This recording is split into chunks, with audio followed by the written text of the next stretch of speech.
오늘 우리에게 주신 하나님의 말씀은 누가복음 14장 1절부터 14절까지의 말씀, 신약성경 119쪽에 있습니다.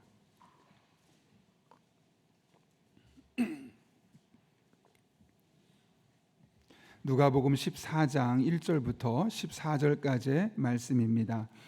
우리 하나님의 말씀을 다 같이 한 목소리로 천천히 함께 봉독하도록 하겠습니다. 같이 읽습니다. 안식일에 예수께서 한 바리새인의 지도자의 집에 떡 잡수시러 들어가시니 그들이 엿보고 있더라. 주의 앞에 수종병 든 한 사람이 있는지라. 예수께서 대답하여 율법 교사들과 바리새인들에게 이르시되 안식일에 병 고쳐주는 것이 합당하냐 아니하냐. 그들이 잠잠하거늘 예수께서 그 사람을 데려다가 고쳐 보내시고 또 그들에게 이르시되 너희 중에 누가 그 아들이나 소가 우물에 빠졌으면 안식일이라도 곧 끌어내지 않겠느냐 하시니 그들이 이에 대하여 대답하지 못하니라. 청함을 받은 사람들이 높은 자리 내가 누구에게나 혼인잔치에 청함을 받았을 때 높은 자리에 앉지 말라.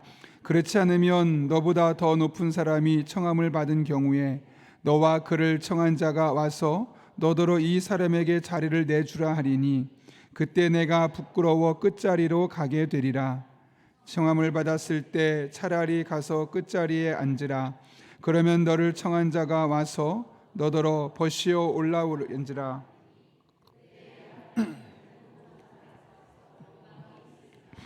무릇 자기를 높이는 자는 낮아지고 자기를 낮추는 자는 높아지리라.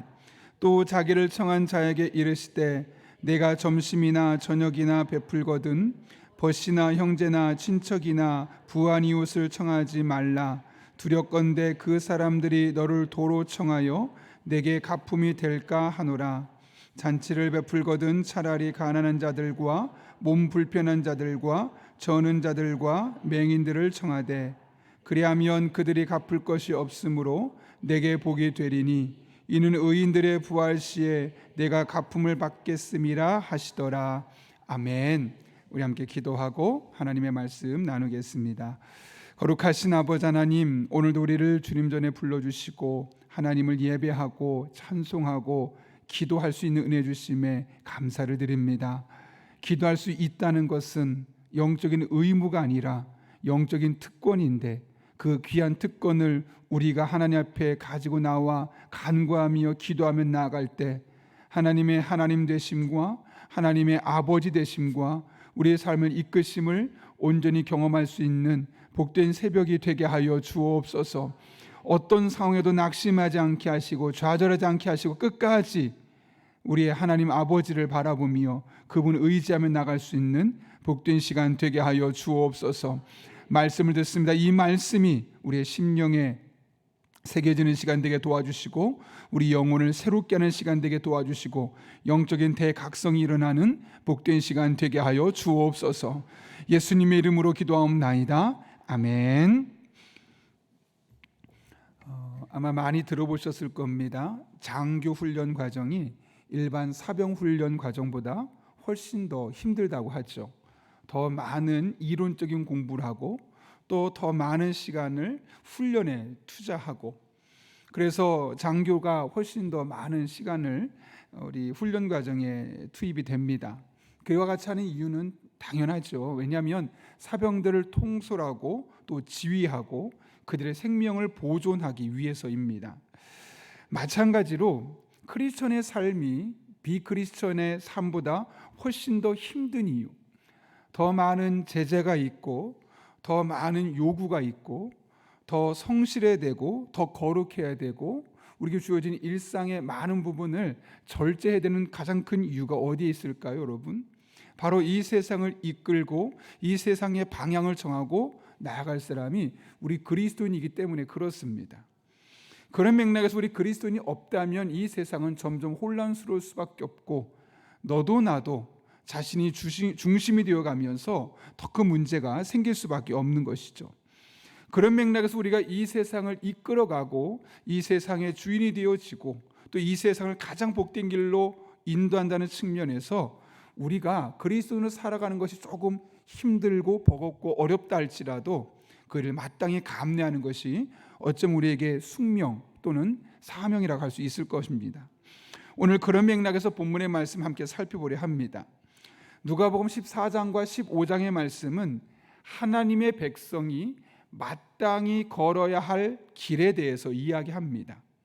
해도 되고 안 해도 되는 그런 선택사항이 아니라 무조건 반드시 필수적으로 감당해야만 되는 그런 제자로서의 삶의 태도를 우리에게 말씀하고 있는 것이죠.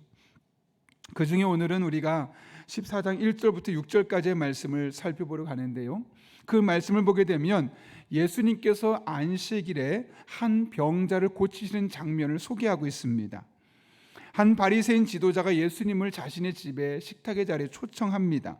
그런데 보면 예수님만 초청한 것이 아니라 그 당시에 많은 종교 지도자들까지 함께 초청했다는 사실을 우리는 알 수 있죠. 그런데 그들이 그 예수님을 초청하고 나서 어떤 행동을 보였다고 말하느냐? 오늘 본문 1절 말씀 같이 한번 읽어볼까요? 같이 읽습니다. 시작. 안식일에 예수께서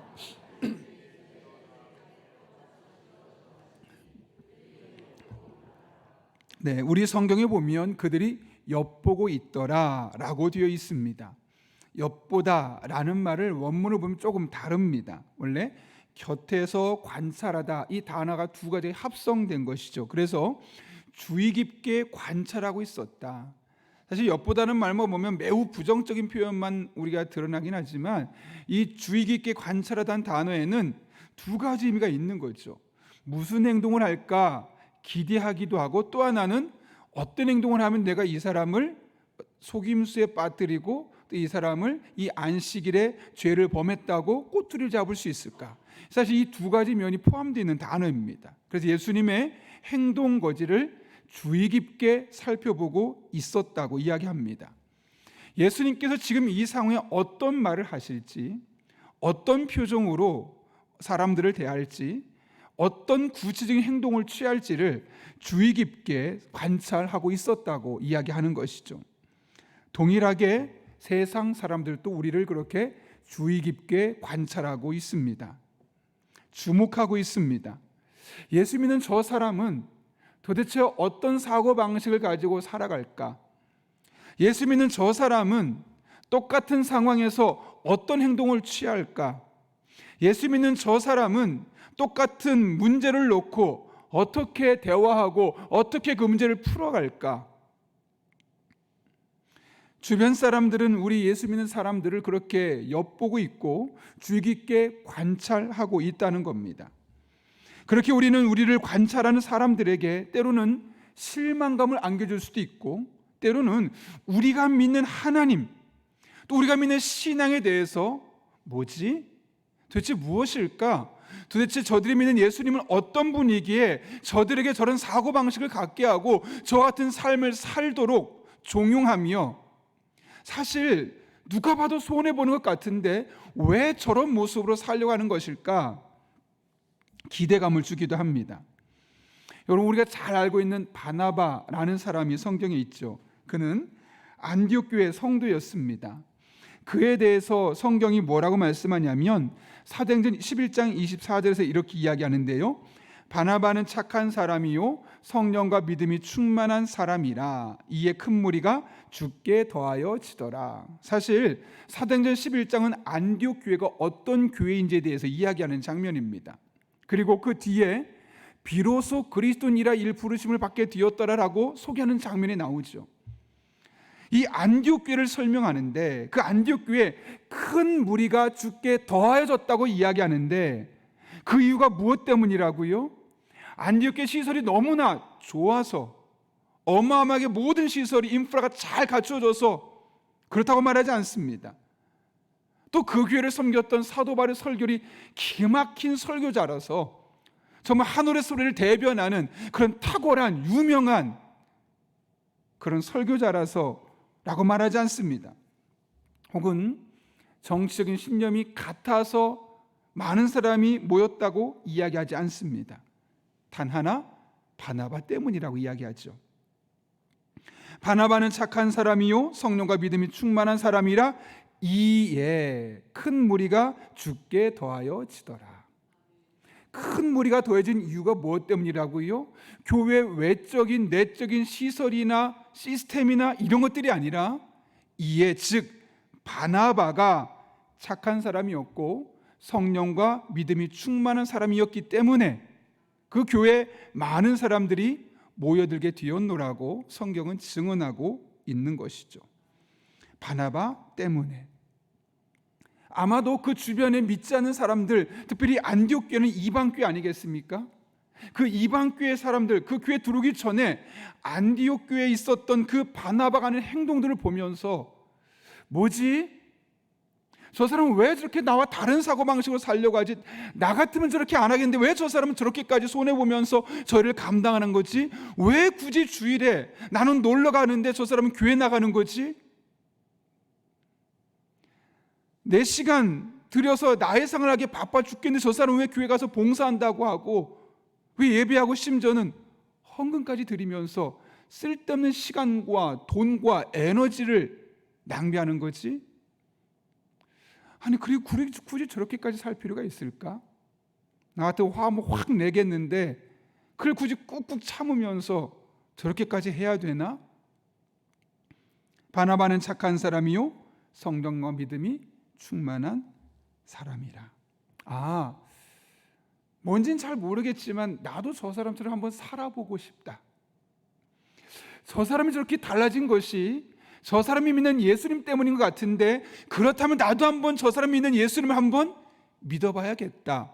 나는 호기심으로 들어오게 되었고 처음에는 호기심으로 바나바 때문에 교회에 들어오게 되었지만 그렇게 신앙생활을 하게 되었지만 나중에는 바나바처럼 다 되었던 겁니다. 그래서 그 사람들이 어떻게 일컬음 받게 되었다고요? 비로소 그리스도인이라 일컬음을 받게 되었더라. 그리스도를 따르는, 그리스도를 추종하는 예수님 같은 사람들이구나 라고 들리게 되었다는 거죠. 저는 국내 성지 답사 탐방을 하면서 너무너무 갈 때마다 참 은혜를 받는데 특별히 이번 주에 다녀왔던 강화도에서 갔던 곳 참 저의 마음에 많은 간증들 또 고백들 들으면서 좀 가슴에 설렘이 있습니다. 7만 명이 강화도의 교인이라고 그러죠. 현재 그 중에 3만 5천 명 50%가 기독교인이라고 그래요. 우리 교인들은 다들 믿음을 좋아서 놀라지도 않으시죠? 그러니까 둘 중에 한 사람이 예수 믿는 거예요. 그 강화도의 목사님의 목표가 뭐냐면 한 명만 전도하자. 그러면 강화도 100% 예수 믿는다. 이게 강화도의 모든 교회의 목표를 하는 거예요. 그럼 어떻게 강화도에는 50% 되는 사람이 예수 믿는 사람이 될 수 있었을까? 아니 멀리 가기 전에 우리 용인시에는 몇 %일까? 아니 적어도 우리 고림동, 우리 교회가 자리 잡고 있는 고림동에는 몇 %의 사람들이 교회를 다닐까? 이런 생각해보게 되었는데요. 그렇게 되었던 가장 큰 이유는 사실은 그 강화도의 안디옥 교회라 일컬어지는 홍의 교회 때문인데 사실 이 홍의 교회 이야기를 하기 전에 홍의 교회가 잉태되었던 한 교회 이야기 때문에 그렇습니다. 존스 선교사가 이제 인천에서 선교 활동을 할 때 한 젊은 주막을 운영하던 남자가 그곳에서 예수님을 믿게 되었습니다. 예수를 믿고 나서 가장 가졌던 마음이 뭐냐면 우리 어머니에게 복음을 전해야겠다 해서 주막사 받은 것을 다 접고 본인의 고향이었던 강화도로 오게 된 겁니다. 그리고 그곳에 와서 열심히 어머니에게 복음을 전하는 겁니다. 쉽지 않죠. 몇 년이 걸렸지만 결국 예수님을 믿기로 결단했고 그래서 선교사님에게 요청했습니다. 선교사님 오셔서 저희 어머니에게 세례를 좀 주십시오. 오시는데 바로 옆에 있는 집에 양반집입니다. 이분은 평민이고 양반이 반대하는 겁니다. 어디 이 조선 땅에 서양인이 들어오냐고. 왜냐하면 그 당시만 해도 아시는 것처럼 강화도는 많은 침략을 당하지 않았습니까? 고려만 해도 몽골에 의해서 다양한 그 뒤에도 제너럴 셔먼이라든가 이런 다양한 그런 외세 침입 때문에 서양인에 대해서 부정적인 감정들이 있었던 겁니다. 어딜 함부로 오느냐? 맞고만 들어오면 이 당신이 오고자 하는 그 집을 내가 불지르겠다. 여러분 아시는 것처럼 그 당시에 양반들은 유지였고 강력한 권세를 갖고 있지 않았습니까? 그렇게 해버린 겁니다. 그래서 오고 싶었지만 못 오고 배에 머물러 있었는데 아들이 어떻게 어머니를 세례를 줄 수 있을까? 그럼 밤에 몰래 배에 가서 세례를 드리고 오게 하자. 어머니를 업고 산을 넘고 물을 건너서 평야를 지나서 갯벌을 지나서 배에 가서 세례를 받고 그날 온 거예요. 어마어마한 믿음을 갖고 있죠. 그 아들이 어머니를 세례를 주고 나서 그 아들의 모든 가족들이 예수님을 믿게 되었던 겁니다. 그런데 그 옆집에 그 양반이 보니까 이 가족은 뭐가 다르다는 거예요. 나는 돈도 많고 명예도 많고 사람들이 부러울 만한 양반인데 기쁨도 없고 평안도 없고 행복하지도 않은데 저 가족은 뭐가 그렇게 좋은지 늘 행복하고 평안하고 가난함에도 불구하고 너무 좋아 보여서 그 이유가 무엇일까? 그들이 믿는 예수 때문이구나. 나도 예수 믿게 해달라. 그래서 결국 그들도 세례를 받고 예수 믿게 되었던 거죠.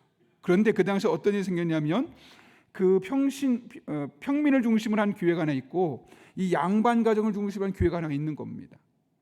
그러니 아니 교회가 두 개가 되면 어떻게 교회를 하나로 합치자 해서 세워진 게 홍의 교회고 그 교회 성도들은 종순이라는 사람이 있었는데 내가 예수 믿는 사람인데 그동안 내게 빚졌던 사람 모든 빚을 탕감해 주겠다. 그리고 우리는 죄인이 늘 검은 옷을 입고 거룩한 삶을 살아야겠다. 우리는 예수 그리스도의 한 형제니까 끝이름은 모두 다 일로 통일하자. 뭐 등등 여러 가지 정말 그 당시에 그리스도인으로서 해야 될 수 있는 가장 선도적인 모습들을 보여주는 겁니다. 주변 사람들이 처음에는 놀렸습니다. 너희는 맨날 장례식 가냐 검은 옷만 입고 다니고 개 같다. 뭐 이렇게 비판하고 비난하고 조롱했었는데 시간이 지날수록 뭐지 저 사람들은? 호기심을 자아내기 시작했고 그들이 믿는 예수님을 한번 믿어보고 싶었고 그래서 교회를 두르게 되었고 홍의교회가 그렇게 성장하게 되었으며 그 교회가 두 번째 세워진 교회지만 강화도 전역으로 사람들을 파송하면서 강화도의 안디옥 교회라고 일컬음을 받게 되었다는 것이죠. 교동교회나 홍의교회나 그 세워진 것은 어떤 물량이 있었기 때문에 혹은 많은 그리스도인이 와서 그 건물을 세운 것이 아니라 한 가정이 예수님을 믿고 예수 믿는 사람으로 변화되는 모습을 보면서 옆집에 사는 사람이 나도 저 사람이 믿는 예수를 한 번쯤 믿어보고 싶다. 그들의 마음에 실망감을 준 것이 아니라 오히려 도전을 주었던 것이 기초가 되었기 때문에 그렇습니다. 여러분, 그들의 삶을 지켜보았던 사람들이 주변에 있었죠. 마찬가지로 우리가 살아가는 일상의 모습을 누군가는 주의 깊게 관찰하고 있을 겁니다. 가장 먼저 여러분의 배우자가 여러분의 가정에서 여러분을 지켜볼 것이고 여러분의 자녀들이 여러분이 예수님을 믿는 모습을 보면서 내가 예수를 끝까지 믿어야 될지 말아야 될지를 결정하게 될 것이고 여러분이 직장 생활하는 그 직장 생활에 있는 만나는 사람들이 여러분의 모습을 보면서 예수 그리스도 기독교가 진짜인지 가짜인지를 평가하게 될 것입니다. 아무리 오늘날 기독교가 여러 가지 비판의 소리를 듣는다 할지라도 이상한 사람들이 앞에 나와서 선동한다 할지라도 진짜 기독교는 내가 보았던 이 집사 때문에 이 권사 때문에 이 장로 때문에 이 목사 때문에 진짜는 여기 있어 라고 말하면서 그들에게 영적인 도전을 줄 수 있는 문이 열릴 수도 있게 되는 것입니다. 왜 그럴까요, 여러분? 그들이 우리를 주의 깊게 관찰하고 있기 때문이죠. 바라기는 우리의 삶의 모습이 누군가에게, 우리를 지켜보는 누군가에게 실망감을 안겨주는 모습이 아니라 우리가 믿는 하나님, 우리가 견지지 않은 신앙에 대해서 도전을 주고 호기심을 줄 수 있는 그런 삶이 될 수 있기를 예수님의 이름으로 축원합니다. 예수님과 식탁 자리에 함께했던 이들이 예수님을 주의 깊게 관찰하고 있을 때 예수님 앞에 수종병이 뭐냐면 이 복부에 물이 차서 심장이나 신장 등을 압박해서 몸이 붓는 병이라고 합니다. 그러니까 겉으로 딱 보면 저 사람 아프구나 라고 누구나 알 수 있는 그런 상황이었죠. 그 사람이 예수님의 앞에 있었습니다. 그 사람을 보고 예수님께서 어떻게 하셨다고 말하죠? 한 가지 질문과 한 가지 행동을 하시게 됩니다. 먼저 3절을 보면 한 가지 질문을 하는데 같이 한번 읽어볼까요? 시작. 예수께서 대답하여 율법 교사들과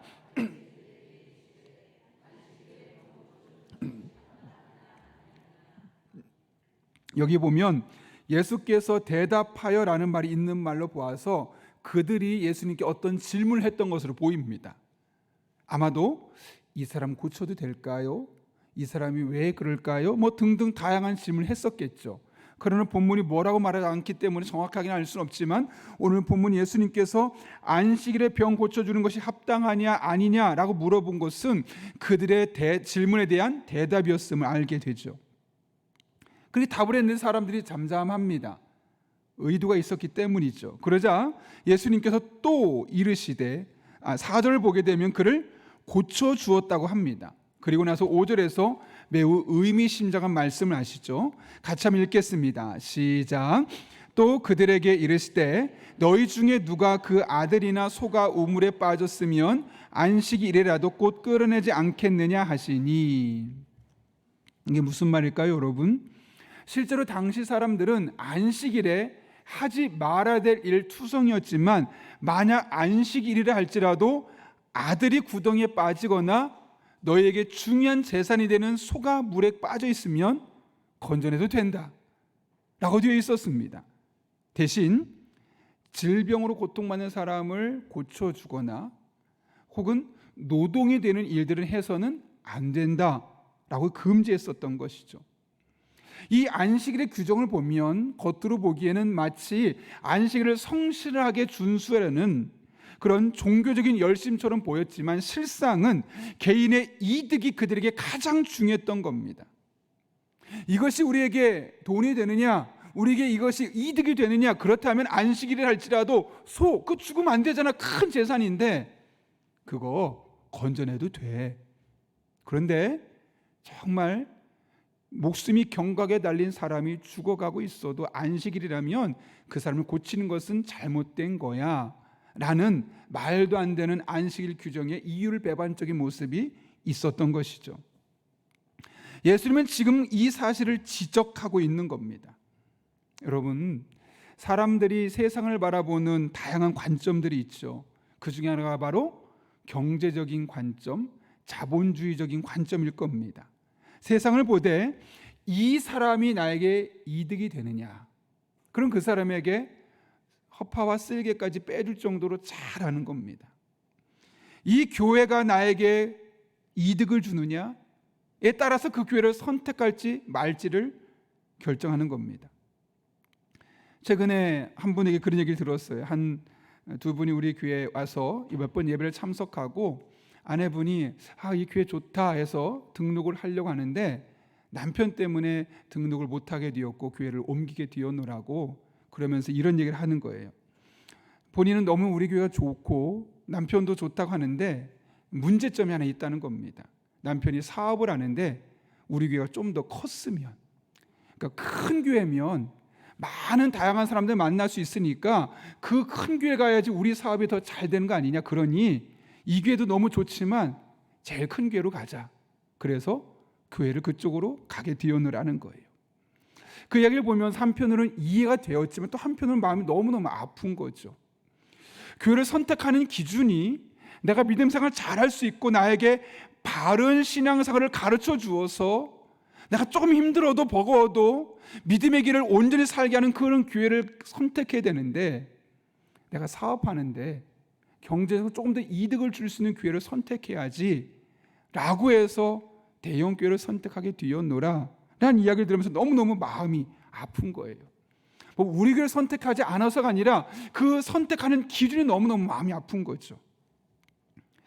공동체도 마찬가지 아닐까요, 여러분? 오이코스 모임 왜 안 할까요? 여기 가면 나한테 큰 이득을 주기보단 내 에너지를 쏟아야 되니까.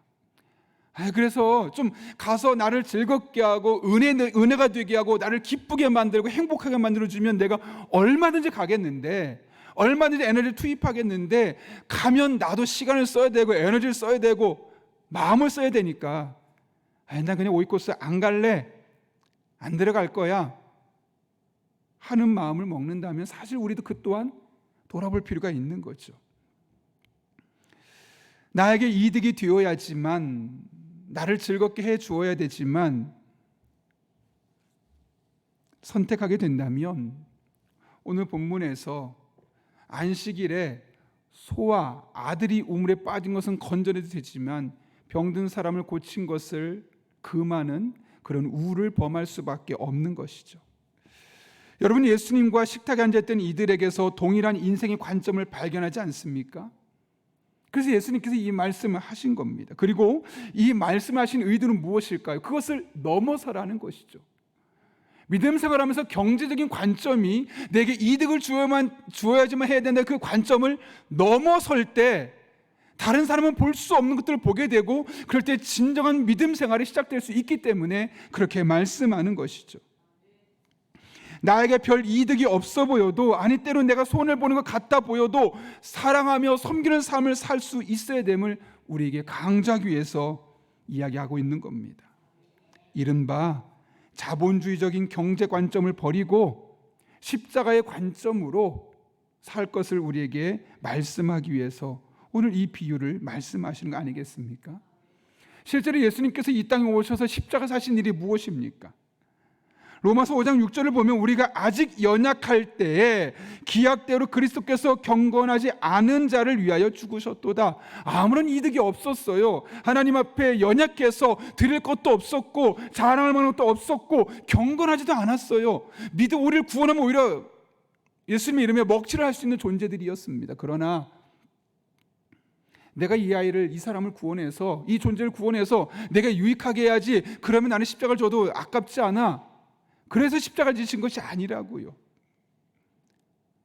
어마어마한 손해를 감수하면서까지, 생명을 주시면서까지 십자가를 지셨던 것이 바로 예수님 아니겠습니까?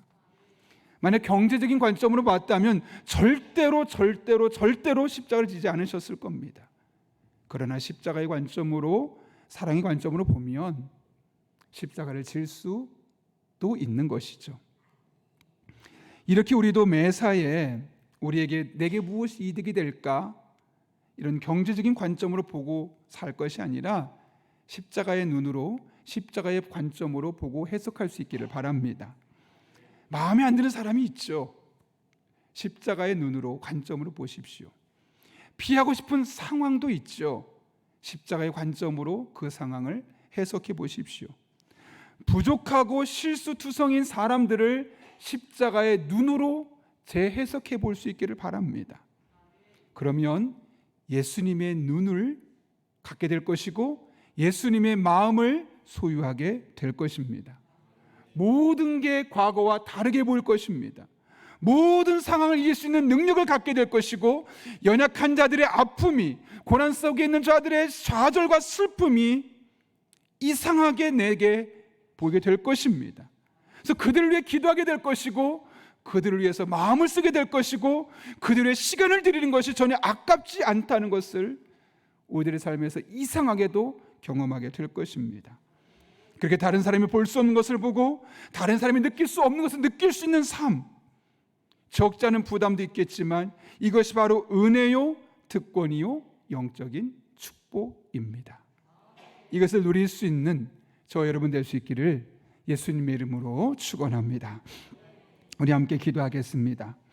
거룩하신 아버지 하나님, 예수님 믿는 자들의 삶이 어떠해야 되는지를 오늘 14장과 15장을 통해서 계속 말씀하신 주님 앞에 오늘 우리들의 모습을 돌아보고 과연 어떤 삶을 살아야 할지를 도전받게 됩니다. 바나바 때문에 안디옥 교회가 좋은 교회 되었던 것처럼, 그 바나바의 모습을 주변 사람들이 주의 깊게 관찰했던 것처럼 여전히 많은 사람들이 우리들의 모습을 관찰하고 있음을 알고 그들에게 영적인 도전을 줄 수 있는 삶을 살아갈 수 있는 우리 용인영락교회 성도들 되게 하여 주옵소서. 내게 이득이 되어야지만 하는 것이 아니라 십자가의 관점으로 이득이 없어 보여도, 버거워도, 적지 않은 부담감이 있어도 그렇게 살아가는 것이 은혜요, 축복이요, 특권임을 알고 십자가의 관점으로, 예수님의 눈으로, 예수님의 마음으로 살아갈 수 있는 우리들 되게 도와주시고, 그럴 때 우리들의 삶에 놀라운 변화가, 다른 사람을 볼 수 없는 것을 보고 다른 사람 느낄 수 없는 것들을 느끼며 살아갈 수 있는 복된 삶을 살게 하여 주옵소서. 예수님의 이름으로 기도합나이다. 아멘.